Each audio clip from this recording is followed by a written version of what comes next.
रही है, चर्च टूटे जा रहे हैं और चर्च के बारे में सभी मौन धारण किए, कोई भी बोले नहीं। क्यों? क्योंकि वो डिसिप्लिन समाज है और वो अच्छा काम करते हैं, शिक्षण देते हैं, हेल्थ केयर की काम करते हैं। तो वो लोगों को और बहुत से राहुल गांधी ने भारत जोड़ो यात्रा के लिए कहा कि मोहब्बत की दुकान जो है वो खुली है और नफरत की दुकान बंद। मुझसे क्यों चलता है शैतान? मैंने उसका कौन सा बुरा किया है कि किया है? इसे लाखों से निकाला, खुदावंद करोड़ों से अब निकालेगा। ओ आमीन ऊंचा, आमीन ऊंचा, आमीन ऊंचा, आमीन ऊंचा।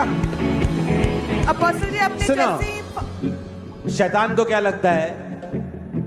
शैतान की ये स्ट्रेटजी है डराने की। क्या स्ट्रेटजी है? डराने की।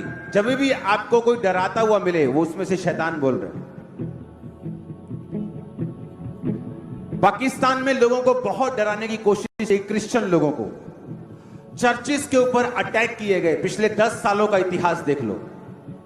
उन्हें लगा लोग डर जाएंगे, अगर 15-20 मार दोगे तो लोग घरों में बैठ जाएंगे। आज आप उनकी फेसबुक उठा के देखो, बाढ़ आ चुकी है, क्रिश्चियन लोगों की बाढ़। पता नहीं केड़ा एक बंदा फड़िया उत्तराखंड, तो पता नहीं केड़ा, कहते पैसे देकर धर्म परिवर्तन। उसका अपना घर देखा, वो किराए पे रहता है, घर में टूटी चीजें हैं। अगर वो पैसा देके धर्म परिवर्तन कर रहा है तो खुद क्या उसका दिमाग खराब है कि टूटी चीजों पे रहेगा?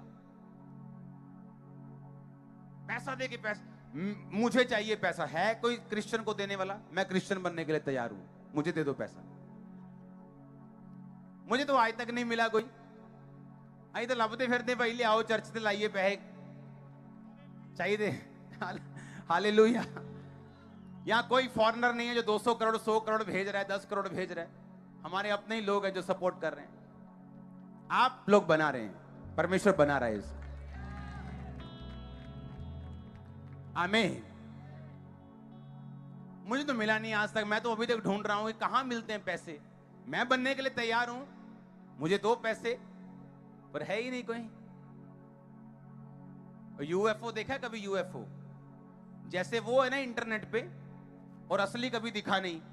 ये भी कभी असली दिखे नहीं, ये भी यूएफओ ही है, ये भी अफवाह ही है बस। आज तक दिखा नहीं कोई। कैमरामैन दिखाना लाखों लोगों को। क्या इन लाखों लोगों को कोई पैसा देके खरीद सकता है? ऑनलाइन लाखों लोग बैठे हैं, ब्रांचेस में लाखों लोग बैठे हैं, सब लाखों लोग। क्या कितने पैसे लगेंगे मालूम?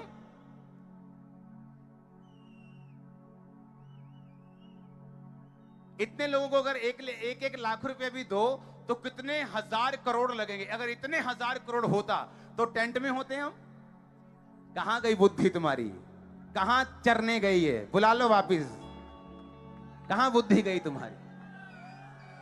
इतने तो God bless you all of you, मेरे भाई और मेरे बहनों, जो परमेश्वर के दास और दासी हैं, जो परमेश्वर को जानते हैं, जो नहीं जानते। आज मैं आपको एक ऐसे सब्जेक्ट के बारे में बताना चाह रहा हूँ जो लोग उस पर विश्वास नहीं करते, पर उनको विश्वास करना पड़ता है जब उनके ऊपर पड़ती है, जब उनके ऊपर वो चीज़ आती है तो उन्हें फिर ईश्वर याद आता है। स्वयं ईश्वर हमें ये चीज़ याद दिलाता है हमारे वर्डों के द्वारा, वचन के द्वारा, हर चीज़ के द्वारा, कि जब हमारे प्रॉफिट या हमारे ही पास्टर्स जब हमें बाइबल से समझाते हैं और हमें भविष्यवाणियाँ सुनाते हैं तो हम उन पर यकीन नहीं करते। हम यकीन करते जब वो चीज़ हमारे साथ बीतती है। तो आज देख रहे हो आप चारों तरफ कैसा माहौल है, बहुत डरा हुआ, सहमा हुआ, बहुत गंदा माहौल हो चुका है कि कहीं पॉलिटिक्स बहुत हाई है, कहीं बीमारियां बहुत ऐसी हो चुकी है जिनके कोई इलाज नहीं हो पा रहे, कहीं भुखमरी ऐसी फैल गई है, कहीं ऐसे रोग आ गए हैं जिनका आज साइंस भी इलाज नहीं ढूंढ पा रही। परंतु ये सब क्यों हो रहा है? ये सब आपको मालूम है क्यों हो रहा है? अगर आप समझेंगे कि हम गुनहगार हैं, हम परमेश्वर के गुनहगार हैं, क्योंकि हमने उसके बिना बताए बहुत से पाप किए। हम उसकी आज्ञाओं को मानते हैं पर उस पर चलते नहीं। हम वचन सुनते हैं पर वचन बोलते नहीं। हम जो चीज़ हमें मना की जाती है हम उस पर अमल कर लेते हैं। और कोई मनुष्य हमें डराता है तो हम डर जाते हैं और हम डर के गुनहगार बन जाते हैं, पाप के भोगी बन जाते हैं। जबकि प्रभु हमारे लिए चारों तरफ फिरता रहता है, हमें बचाने के लिए।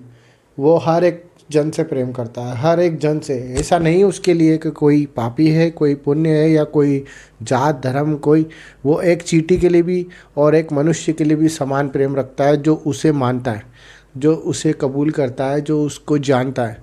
परंतु हम जान के अनजान बन जाते हैं।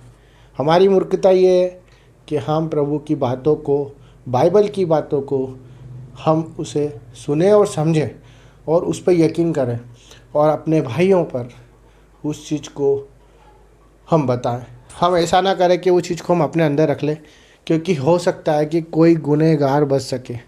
क्योंकि जब परमेश्वर क्रूज़ पर चढ़ रहे थे, उनके पास में एक ऐसे ही गुनहगार था, परंतु उसने प्रभु को जान लिया था और उसने तौबा की, उसने माफ़ी मांगी और प्रभु ने उसी वक्त उसे क्षमा कर दिया और कहा कि तू स्वर्ग में मेरे साथ बैठेगा। आप समझ सकते हैं इस चीज़ के बारे में कि आपके पास बहुत मौका है, बहुत अवसर है, परंतु प्रभु आपको इतना दयावंत नहीं मिलेगा।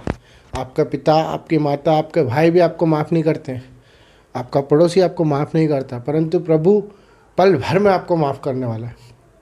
जिन चीज़ों के लिए आज भटक रहे हो आप कि मुझे ये नहीं मिल पा रही, मेरी ख्वाहिशें पूरी नहीं हो पा रही, मेरी जिम्मेदारियाँ पूरी नहीं हो पा रही, मेरे हालात ठीक नहीं हो पा रहे, मेरी बीमारियाँ, मैं लड़ के हार चुका हूँ, मैं कर्ज़ों में डूब चुका हूँ। इन सब का सिर्फ एक ही कारण है कि हम इस कान से सुन रहे हैं और इससे निकाल रहे हैं। ये हमें छोड़ना पड़ेगा, हमें प्रभु के वचन को मानना पड़ेगा, मान के धारना पड़ेगा और उस वचन पे चलना भी पड़ेगा। प्रभु यीशु मसीह आए थे और आज भी जीवित है। आप यकीन करते हैं तो कमेंट बॉक्स में लिखे यस, और प्रभु के नाम की महिमा करें और सपोर्ट करें, चाहे वो पापी हो, चाहे गुनहगार हो, चाहे कोई भी हो। अच्छे कामों के लिए उसे आगे लेके आए, किसी को देख के मुंह ना फेरे। हमसे जो हो सकता है, जो प्रभु ने हमें सिखाया है कि उसने अपना आंगन भी दे दिया, उसने अपने कपड़े भी लास्ट टाइम तक दे दिए थे, तो हम क्यों पीछे हटे। विश्वास करें, आपका जीवन बदलने के लिए प्रभु बैठा है। सब कुछ बदल जाएगा और हर एक भविष्यवाणी जो आपके जीवन में हो रही है, जो आज चारों तरफ हो रही है, उस पर यकीन करें, क्योंकि प्रभु वचन से बोलता है और वचन ही प्रभु है। हालेलुया। God bless you. अपना ध्यान रखें, अपने पड़ोसी का रखें और अपने परिवार का रखें और अपने हर एक जन का जो आपके सामने आता है, सबका ख्याल रखें। यीशु के नाम में आमीन।